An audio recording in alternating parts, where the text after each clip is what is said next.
Welcome back to MLR Weekly as presented by Rugby Wrap-Up. Matt McCarthy in New York City, and we have an historic show. That's right. We have a collective bargaining agreement for the first time in Major League Rugby history, and it was in a short order, relatively speaking, that they got this, and we have two of the big guns from either side. We have co-president of Major League Rugby, Graeme Bradbury, and we have the executive director of the USRPA, the United States Rugby Players Association, Chris Mattina.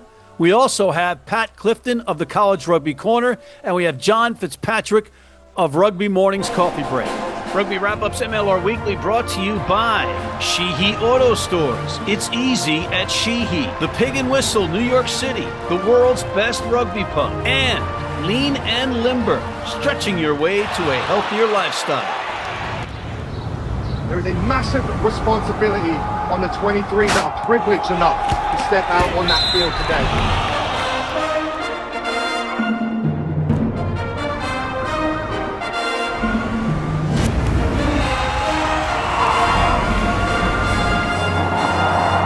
Let's get it all started with our recurring segment, Rugby Morning's Coffee Break, with John Fitzpatrick calling in from the greater Los Angeles area.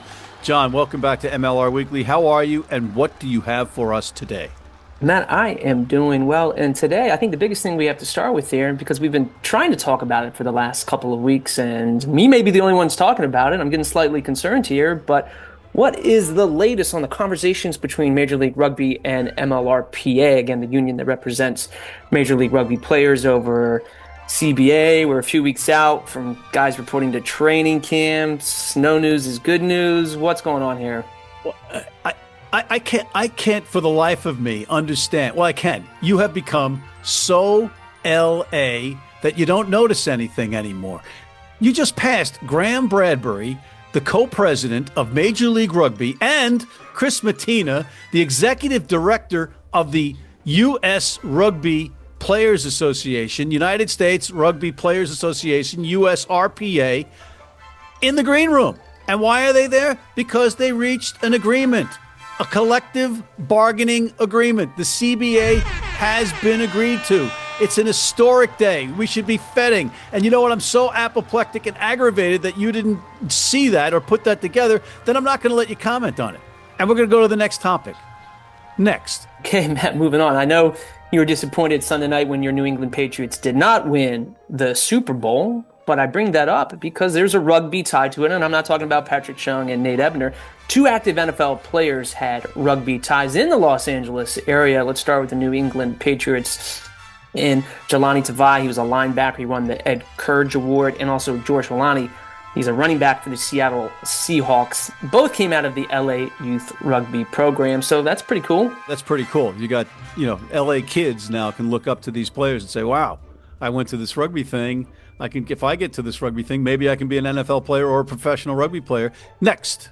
Yeah, Matt, I know we're about a month out from the New York Sevens, taking place March 14th and 15th at Sports Illustrated Stadium right there in the shadows of New York City in New Jersey. But Matt, what's your connection to this?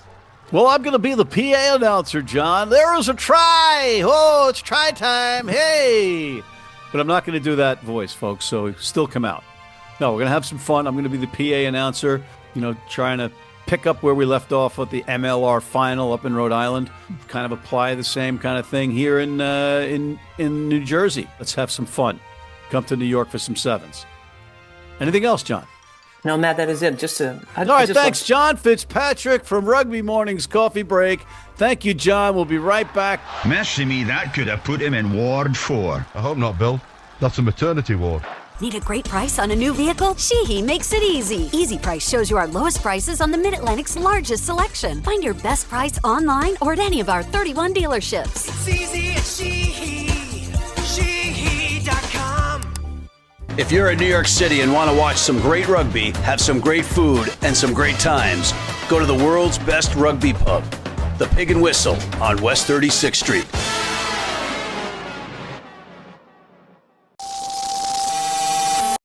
Scrummy, a new rugby app where you can play fantasy, track fixtures, predict results, and follow player stats.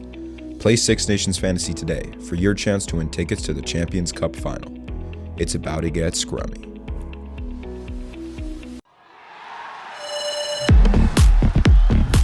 So let's welcome in the co-president of Major League Rugby, Mr. Graeme Bradbury, and the executive director of the United States Rugby Players Association, USRPA, USRPA, Chris Mattina. Gentlemen, welcome and congratulations on your historic agreement, the first collective bargaining agreement for Major League Rugby between the Players Association. Well done. Thanks for having us, Matt. It's a pleasure to be here, and it's great to have Chris here as well. We spent a lot of time talking to each other recently, as you can tell. It's good to be able to share the fantastic news for the rugby players and also the MLR as well. Yeah, I mean, it was a really long process. A lot of work has gone into this between myself, our leadership group, our bargaining committee, the players. This has been a 2-year process since we got voluntarily recognized by the league back in 2013. And, we're really, really happy with where this all ended up. But again, a lot of work went into this, and there's a lot of people behind the scenes that made this happen. Yeah. And you know what? I am thrilled, as a lot of people are, but for many reasons. But one of them is that anytime we go to an event now, I don't have to choose between who I talk to, like it's a divorce. All right. I can comfortably speak to both of you. But before we continue, I want to give the nuts and bolts to the folks at home of the stuff that was in the press release. And here it goes. The agreement provides every MLR player with increased salaries alongside several other new rights and protections, including rights for injured players and free agents, health and safety protections, and the establishment of a clear discipline policy and neutral grievance procedure. It also includes an economic reopener after the 2026 season, giving the parties flexibility to respond to the league's changing financial conditions. Graeme, does that mean if the league suddenly starts to make money that there's a renegotiation that would happen? Oh, there's no number as such. It's just an opportunity for the union to come back to us and present their case, and we have an open dialogue again. Look, we're planning for success in 2026, and we want to share that success with the players. We need to grow, but we can only grow together. And I think this CBA is a really good stepping point for that because it's in everybody's interest to grow rugby in the US, and in particular MLR, when it comes to this CBA. Look, we really want to show a better product on the field. We want to show a better product on our broadcast, and we want to be maximising revenues. And of course, if we do everything that we can do on our side, and the players get behind us and absolutely drive and push as much as they can on social media, then let's see where we are at the end of the season and have that renegotiation. Yeah, I think it was really establishing a minimum standard across the league. I think the players really, really wanted that, and they wanted a minimum standard across all the teams so that they can make sure that the players were protected. I think the grievance and arbitration process is extremely important because it gives guys an outlet if they have issues, and a fair process. I also just think that the minimums that we decided on from the minimum salaries that had to come up, I think that also really drives the domestic talent and tries to retain the domestic talent that the league is really trying to do. So, I think those were some of the main key points. But again, it's just establishing a minimum standard that the players thought was fair, I think was our major, major goal in this. And Graeme, would it be safe to say that costs were the meat and potatoes for the ownership side? Not just costs. I think obviously having sort of clarity on labour issues and a sustainable footing. MLR isn't cheap, and we have to pay tribute to the owners for staying with us and having a vision that the product can get better and get to a place where it's sustainable. At the moment, it's in we've had financial issues previously, and we can see from the summer that we've had the close season that we've had that there have been issues there. But I think we've got a strong group of owners now who are going in the same direction. I'm really looking forward to seeing what the new production looks like. It wasn't obviously money is a big part of it, but I think we also should look at what we've done in the past, and we look at when we look at the players, when we supported them with OnRise, for example, for mental health side, and that's not just the players, that's for our officials, that's for the coaches as well. We've been leading the game when it comes to head impact assessments, when we had the LED mouth guards before anybody else, even prior to the Women's World Cup last year. But no, we really do have the the thoughts of the safety of the players front of mind. And to Chris's point, raising the standards for the people at the bottom, I think was probably a fair reflection of what everybody wanted to do.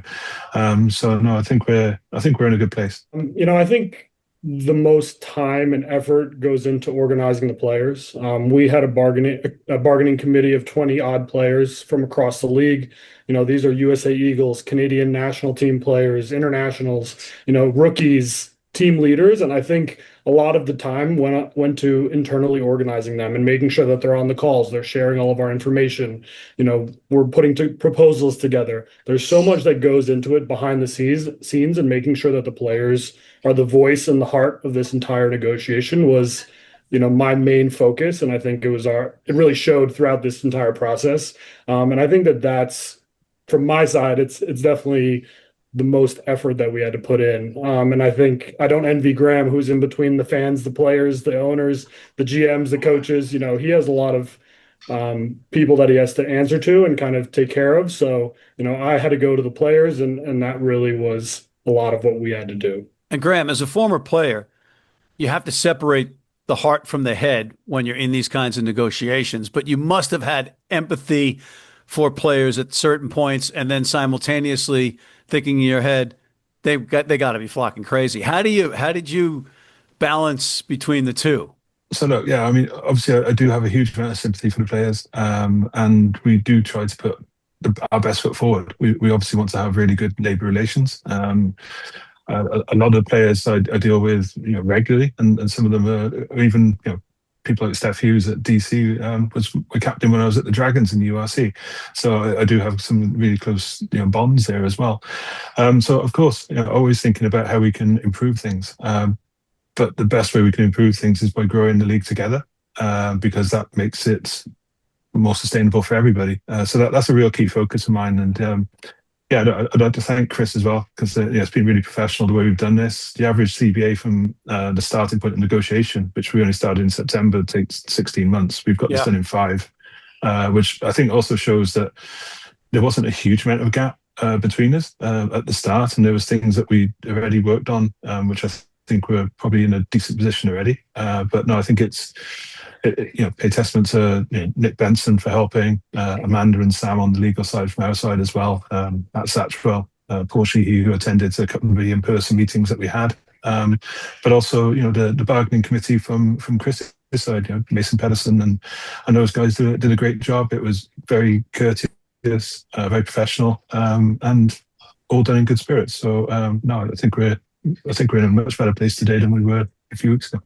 Oh, that's good news. And Chris, people might be looking at this and thinking that you're just angry right now, but what they may not know is that during your Major League Rugby career and your Eagles career for both national teams, the 7s and 15s, your demeanor and your expression never changes on the field. I think you have ice in your veins because during, whether it be a huge kick at a critical point in awful conditions, or you just scored a try, kind of the same expression. You have a great poker face. How did that serve you in this negotiation? Served me well. I think it just level-headed the whole time. That's what I have to be. But yeah, I think going back to Graeme, I think this was a really good faith negotiation. I think our goal was to bring stability to the league. I think this negotiation and this agreement does that. I think, it was a great process between both sides. They heard us, they came across on a few things, and we heard them, and we came across on a few things, and that's how a negotiation goes. So, I want to thank Graeme as well, and Mags and Nick Benson and the owners for really coming across and getting this done in a timely manner. And, again, I think this is a stepping stone for a new era of the league, and I think it's a really, really exciting opportunity to just be the backbone of the league moving forward. So again, I'm just straight faced, but I don't give anything away. Yeah, he's not angry at anybody right now, folks. That's him actually happy. Gentlemen, they say that a good deal is one in which neither party gets everything that they wanted. On a scale of 1 to 10, how satisfied are you in terms of what you were looking for? Chris, why don't you go first? That's a tough question. I think, in the first agreement, nothing's ever perfect. I don't think it ever was going to be perfect, but, I'm really, really excited, and I'm happy with the process, and I'm really happy where we got to. And I think again, like I said, this is the start of something special, I think, and a start of a secure relationship between the players and the league. And I just think that it's a great stepping stone for us. So you're not going to give you a 1 to 10? I don't think I'll give you a 1 out of 10. Probably you'll say a 7 or an 8. I think that's pretty decent. But right. I think again, in terms of like how we both operated in this space and the amount of time that it took and the amount of effort, I think from our side, it was a 10 out of 10 in terms of what we did together. And I think, we left no stone unturned. And I think that we can be satisfied on both sides with the effort that we put in. Well, Graeme, you have to go back and answer to the owners, and I would ask the question of the owners or the ownership group on a scale of 1 to 10, what would their feeing be? It's a good question. I'll probably avoid answering on a 1 to 10 scale, much like Chris did it, like the consummate politician that he is. We only got a little bit of time here, guys, and I'm going to keep hammering home the questions I want answered. So I think the main thing for the owners was to have stability, and obviously having the 2026 season going ahead with the CBA in place offers that stability. It gives us a launch pad for potentially talking to new teams or whatever else we want to do on that side. So will there be elements of it that they're not massively keen on? Potentially, but I think if we look at the deal in the overall, much like Chris just said there, I think we're in a better place. I think both sides are probably in a better place than where they were, and having that sustainability and having this deal in place, I think really benefits both sides. So, do you think that if we had 11 teams and we had the 11 ownerships groups that this would have happened? That really is an interesting question. I think there'd have been more. I don't think there's a chance in hell it happens. No. I think there is a chance it would have happened. I think there'd be more voices. You mean like in the Dumb and Dumber? Sure. There's a chance, or like No. I mean, I think we've had this conversation before, Matt, where to be an owner in MLR is an expensive business that you're taking part in. So everyone deserves the right to have an opinion. Having 11 opinions would have possibly made it a little more difficult, but then Chris has been working with 20 people in his bargaining committee and 200 people behind the scenes. So I think we both had to manage expectations internally, and I think by the sounds of getting this CBA done, we've managed to do that. So no, I think we're okay. And Chris, like he's got to answer to the owners, you have to answer to the players, and you have that juxtaposition of the guy that's just trying to make the team at all costs, and then the stars that might be used to certain perks, maybe something under the table. Not that it ever happened, but you have to deal with those guys. How satisfied across the board do you think the players are? I think they're satisfied. I mean, we had a unanimous ratification vote, which means all the players voted this agreement in. We had a vast majority of players vote and cast their vote. So I would say they're pretty satisfied with what we came to them with. And again, like they've been amazing throughout this whole process in terms of their communication and their support. And we just hope that we can continue that as we move forward. All right. And guys, we have to wind down a little bit, but I wanted to give you an opportunity, each of you, like 1 or 2 sentences to the fans that you'd like them to know or some kind of sentiment. Yeah, look, this is a momentous occasion. It's a first in the history of professional rugby here in the US. I think it means that we can put to bed what we've been doing now for the last couple of months, and we can really focus on putting the best ever MLR forward in 2026. Look forward to welcoming the players back in 2-3 weeks' time for pre-season. But no, thank you for staying on board. Look forward to showing you a much different, much improved product over the next 4 or 5 months. And Chris? Yeah, I think it's going to be an amazing season. I think the players are really excited to get back on the field. And like Graeme said, now they can just focus on putting the best product forward. And I think the league can focus on putting their best foot forward on the production side and the business side. And the players are going to do their part to build the league and to grow the fan bases and put the best product out there. And, there's some really, really exciting initiatives coming forward. And we're just really, really excited to get going. And I think the fans should be excited as well. Well, from the outside looking in and trying to be as objective as possible, I see this as template 26, template season 2026 for sponsors and potential investors and broadcast networks to say, okay, they got their crap together. They got a CBA in short order, relatively short order, historically speaking. As you said earlier, Graeme, it could take a long time and be very acrimonious. This might have been acrimonious, but you guys kept it behind closed doors. You got history accomplished, and I congratulate both of you, and I wish you nothing but the best of luck going forward. Thank you, Matt. And also thank you for chasing both Chris and I over the last few weeks. It's great to see your passion, and I know you want to get out to the fans. You guys are like Yetis. So it's nice to put you out your misery. So thank you. Thanks. And Chris, I'm going to start growing my fingernails back. So yeah, you can rest easy. All right, that's it. Unfortunately, we're out of time. I want to thank Mr. Chris Mattina, the Executive Director of the USRPA, the United States Rugby Players Association, and co-president of Major League Rugby, Graeme Bradbury, and of course, our Mad Welsh editor in Leicester, England, who's got to stay up an extra 5 hours tonight to get this thing out. Thank you to all of you. And don't go away. We're coming right back with Pat Clifton of the College Rugby Show on the College Rugby Corner after this. Digs like a demented mole there. It's 2026! Different year, new opportunity, and where does that start with? Your health. Health Enhanced Food is here to be able to make sure you get on the right path. We got 17 baking mixes just to be able to help you set you on your proper pathway. Whether you're taking it from the spectrum of ketosis, needing keto diet, gluten-free, or you need something more serious because you're diabetic, have renal failure, it's time to bake yourself into the best form that you ever have been. Head to healthenhancedfoods.com. Use code RugbyOdds to be able to get 25% off your first order. And of course, Matt, no, just stop talking. Guys, stop him. Hi, I'm Lucy. It's my first year as a Brownie and Girl Scouts. Our troop is 476, and we are raising money to go sleep behind the penguins in SeaWorld.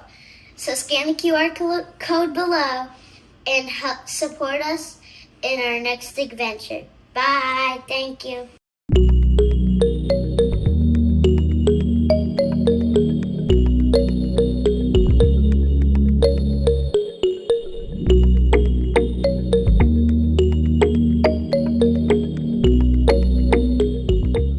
You need your cleats. You need them tomorrow. If you order today by 3 p.m. New York time or noon LA time, they can have them to you tomorrow. Young, old, male, female, if you're playing on turf, if you're playing on grass, if you're playing in the rain, you're playing in the heat, they've got you covered. RugbyNow.com. Go there now. This is the Rugby Odds, where an unlikely pundit panel of a wordsmith, a WWE legend, a rugby star, and a supermodel scour the globe, seeking best bets and bad behavior. Are you not entertained? Going in like a wildcat. And we're back with Pat Clifton of the College Rugby Show on the College Rugby Corner. Pat, welcome back to MLR Weekly. Great to be here, man. Lovely day in the rugby metaverse. Pat, what do you have for us? Look, it's seventh season officially now. Spring semester. And the first tickets have been punched to the Collegiate Rugby Championship already in February. Wow. I know, bananas. Love at First Struck Sevens. You got to love that name. Matt, I'm sure you played in some tournaments with some weird names or some teams with some weird names, but Love at First Struck Sevens was the first qualifier on the women's side. Women's D1AA, it was Florida State, Seminoles, Gators in the final, and Florida won it.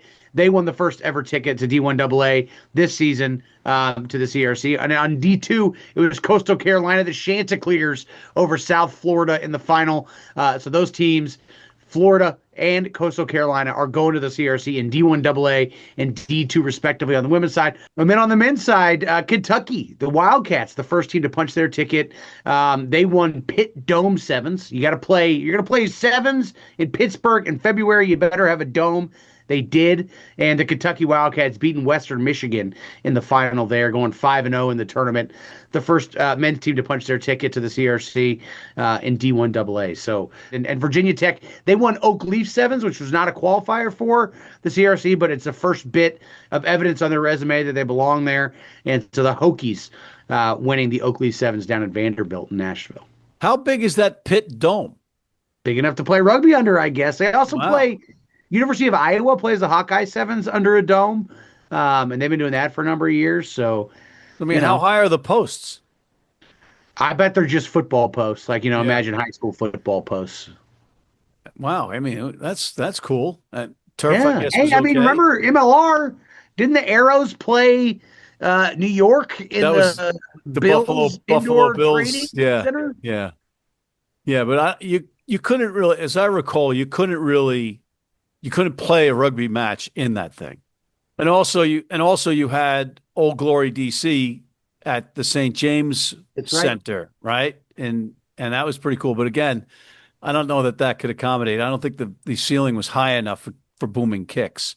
You know what we need is, and maybe this is a rugby town, get on it, Mayor Mike Donovan, but we need what they got in France for racing Metro 92. There's like a domed, one of the French teams plays in an arena, right? Not a complete dome. Oh, okay. So I'm sorry. Wah, wah, wah, wah. What else, Pat? Well, looking forward this week. We really only have one tournament on the books because it is, Valentine's Day weekend, and even college kids, that is a date. But it is going to be the Spider 7 Series in Richmond, Virginia.